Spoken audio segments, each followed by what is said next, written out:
জনাব আমির খসরু মাহমুদ চৌধুরী, জনাব আমির খসরু মাহমুদ চৌধুরী।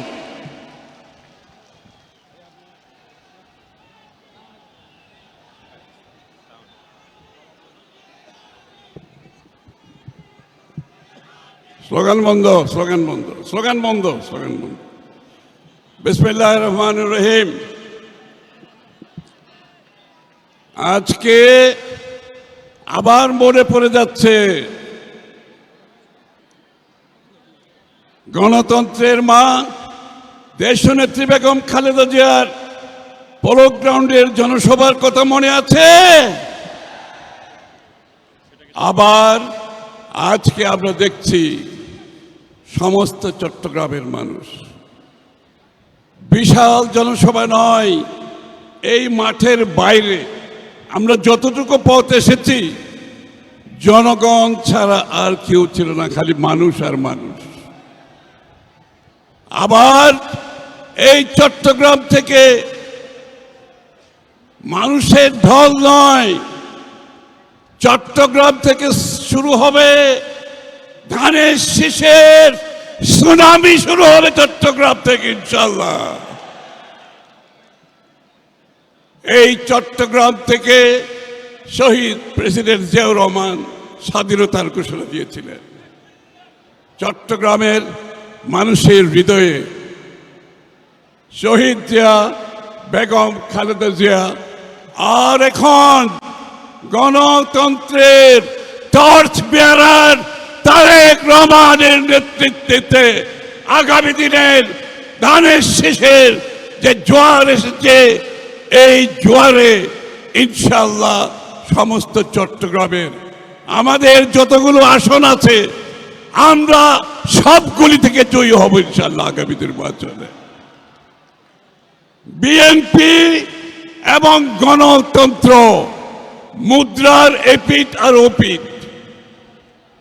শহীদ প্রেসিডেন্ট জিয়াউর রহমান সাহেব বাকশাল থেকে বহুদলীয় গণতন্ত্র প্রবর্তন করেছিলেন। দেশনেত্রী বেগম খালেদা জিয়া স্বৈর শাসক এর বিরুদ্ধে শুরু থেকে শেষ পর্যন্ত আন্দোলন করে বাংলাদেশে সংসদীয় গণতন্ত্র প্রবর্তন করেছেন।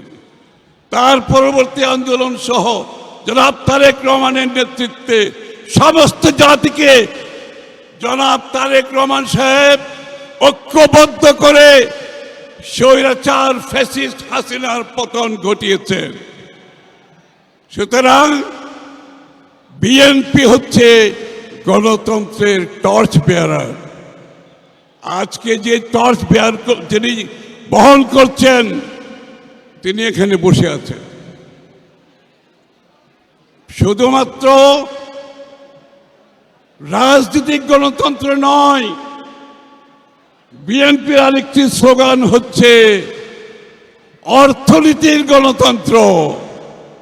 অর্থাৎ বাংলাদেশের আগামীর উন্নয়ন, বাংলাদেশের আগামী দিনের রাজনৈতিক অর্থনৈতিক কর্মসূচি প্রত্যেকটি বাংলাদেশের মানুষ যাতে রাজনীতিতে ভোটের মাধ্যমে যেভাবে অংশগ্রহণ করে আগামীতে ইনশাআল্লাহ বাংলাদেশের প্রতিটি মানুষ, প্রতিটি নাগরিক অর্থনীতিতে অংশগ্রহণ করতে পারবে ইনশাআল্লাহ।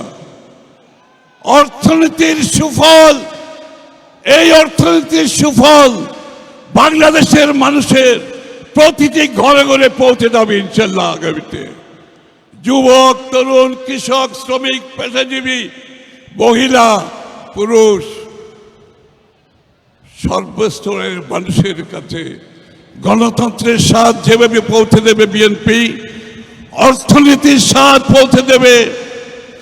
চট্টগ্রামকে অনেকে বলে বাণিজ্যিক রাজধানী।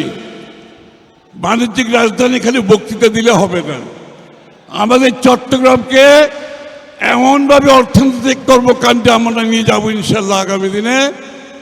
এটাকে বাণিজ্যিক রাজধানী সরকার ঘোষণা করার দরকার নাই, বাণিজ্যিক রাজধানী হবে আমাদের কর্মকাণ্ডের মাধ্যমে। চট্টগ্রাম আগামী দিনে বাণিজ্যিক রাজধানী হবে, এটা কোনো ঘোষণার দরকার নাই। চট্টগ্রামের যে সম্ভাবনা আছে সেই সম্ভাবনাকে পরিপূর্ণভাবে আমরা কাজে লাগিয়ে চট্টগ্রামকে একটি অর্থনৈতিক হাব হিসেবে পরিচিত হবে। এই হাব, এই অর্থনৈতিক জোন, ইকোনমিক জোন, এই হাব শুধু বাংলাদেশের জন্য হবে না, এই হাব হবে পুরো এই অঞ্চলের জন্য।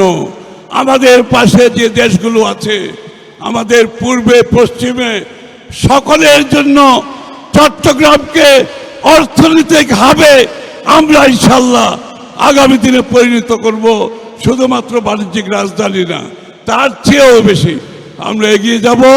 আমার বক্তৃতা সংক্ষিপ্ত করছি একটি কথা বলে, আজ থেকে এখান থেকে গিয়ে যার যার এলাকায় যাদেরকে মনোনয়ন দেওয়া হয়েছে সবার জন্য সবাই ঐক্যবদ্ধভাবে হাতে হাত মিলিয়ে কাঁধে কাঁধ মিলিয়ে তাদেরকে জয়ী করতে হবে সবাইকে ইনশাআল্লাহ, যাতে করে 12 তারিখ রাত্রে চট্টগ্রাম থেকে আমরা সেই সুখবরটা সারা বাংলাদেশের মানুষকে দিতে পারি।